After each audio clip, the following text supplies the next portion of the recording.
25 मार्च को राष्ट्रवादी कांग्रेस पार्टी में मैंने ज्वाइन किया और मेरे कई साथियों ने मेरे साथ में पार्टी को ज्वाइन किया है और उसके बाद से मालेगांव शहर में शब बारात का त्यौहार शुरू हो गया और आज मालेगांव शहर के अंदर मेरे चाहने वाले मेरे कार्यकर्ता जो मुंबई नहीं आ सके थे उन लोगों से आज सेपरेट मुलाकात मैं यहाँ पर ले रहा हूँ और उनसे मुलाकात करने के बाद राष्ट्रवादी कांग्रेस पार्टी को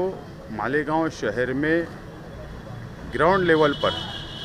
ज़मीनी तौर पर किस तरीके से मजबूत किया जाए इसकी हम लोग कोशिश करेंगे और इंशाअल्लाह आने वाले म्युनिसिपल कॉरपोरेशन के इलेक्शन में कोशिश करेंगे कि मालेगांव शहर में राष्ट्रवादी कांग्रेस पार्टी सबसे बड़ी पार्टी बनकर उभरे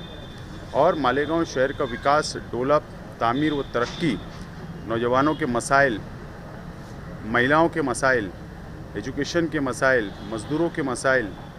बुनकरों के मसाइल, जो बहुत अंबार लगा हुआ है मसाइल का, इन 15 महीनों में जो तरक्की होना चाहिए था वो जो नहीं हुई उसके लिए कोशिश की जाएगी। और हमारे नेता अजीत दादा पवार साहब ने, हमारे ज़िले के नेता भुजबल साहब ने हमको यकीन दिलाया है कि हुकूमत आपके साथ खड़ी है, मालेगांव शहर के साथ खड़ी हुई है और मजबूती के साथ जो फंड लगेंगे शहर के अंदर तामीर और तरक्की के लिए देने के लिए तैयार है। और मुझे उम्मीद है कि 1 सालों में हम लोग ज़रूर 1 साल के अंदर इस शहर को कुछ न कुछ देने की कोशिश करेंगे। पूरे देश में कोरोना के पेशेंट काफ़ी तेज़ी से पाए जा रहे हैं, मालेगांव शहर में भी कहीं ना कहीं पेशेंट है, तो इस पर आप एक माजी आमदार होने के नाते किस तरह से प्रशासन में काम करना चाहिए और आपका जो पिछले साल का एक्सपीरियंस रहा, आप घूमे हैं तो क्या करना चाहिए? पिछले साल बड़ी तेज़ी से पूरे मुल्क में नहीं बल्कि पूरी दुनिया के अंदर कोरोना वायरस का फैलाव हुआ था और कई हमारी आवाम, कई लोगों की मौतें हो गई, कई लोग उससे मुतासिर हुए, कई लोगों का इलाज हुआ और सबकी कोशिश थी कि कोरोना वायरस ख़त्म हो। लेकिन दोबारा 1 साल के बाद जिस तेज़ी से इस महाराष्ट्र में और मुल्क में कोरोना वायरस फैल रहा है और हमारा शहर अल्लाह का करम है कि इतना इफ़ेक्टेड नहीं हुआ है, कंट्रोल में है। लेकिन अगर और मज़ीद कंट्रोल में हम लोगों को करना है तो मालेगांव शहर की आवाम से मैं अपील करूंगा कि मास्क लगाइए, सोशल डिस्टेंसिंग का ख्याल रखिए, सैनिटाइज़र का वापर होना चाहिए। और अगर हमको रमज़ान महीने में अगर लॉकडाउन हमारे शहर में नहीं चाहिए, हम लोगों को कारोबार अच्छा चले, हमारी ईद और रमज़ान बेहतर तरीके से हम लोग मना सके, त्यौहार मना सके, इसके लिए हमारी ये कोशिश होना चाहिए कम से कम हम शहर वालों की कि हमारे शहर के अंदर कोरोना ना फैले। इसके लिए हम लोगों को सबको मिलकर तवज्जो देने की ज़रूरत है। और एक्सपीरियंस, मैं समझता हूँ एक्सपीरियंस और नई एक्सपीरियंस की बात नहीं है, ये एक महामारी है जो पूरे दुनिया के अंदर फैली है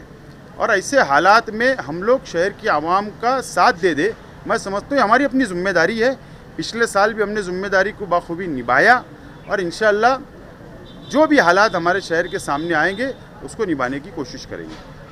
जिस तरह से जो भी कोविड सेंटर शहर में बने हैं, तो पिछले साल आपने हज हाउस और दिलावर हॉल पूरी तरह से खड़े होकर उसको मुकम्मल किया था। लेकिन अब की अगर बात की जाए तो सहारा हॉस्पिटल, शिविर हॉस्पिटल, इन सब में देहात के पेशेंट काफ़ी ज़्यादा है। तो आपको लगता है कि सहारा, ये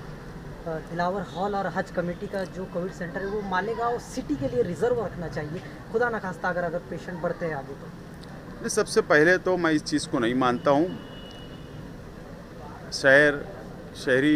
मालेगांव शहर और ग्रामीण भाग देहातों का ये तफरका नहीं होना चाहिए। ये इंसानियत का तकाजा है कि हम लोग पहले इंसान देखें, वो कहाँ का है, वो कौन से समाज का है, कौन से धर्म का, ये नहीं होना चाहिए। ये हमारी जिम्मेदारी है ऐसे वक्त में खड़े रहने की। और मैं समझता हूँ कि म्युनिसिपल कॉरपोरेशन उस वक्त भी खड़ी रही, आज भी खड़ी है। और उसी वक्त को जब हमने सामने रखा तो दिलावर हॉल को हम लोगों ने कोविड सेंटर बनाया, हज हाउस को बनाया और जैसे जैसे पेशेंट बढ़ रहे हैं तो वैसे वैसे मैं समझता हूँ हम लोग सामना करना चाहिए, म्युनिसिपल कॉरपोरेशन को तैयारी रखना चाहिए और सब मिलकर हम लोग ये शहर को भी, इस ताल्लुके को भी और ये ज़िले को भी हम लोगों को बचाने की कोशिश करना चाहिए और जितनी सहूलत हो सके वो सहूलत देना चाहिए, यही इंसानियत है और इसके लिए हम लोगों को साथ देना चाहिए। रहा सवाल अगर कोई कमी पेशी है तो मेरा ऐसा मानना है कि ये शहर का जो आयुक्त तो है, कमिश्नर है, वो तवज्जो नहीं शहर में देता है, वो शहर में नहीं रहता है, वो ऑफिस में नहीं बैठता है,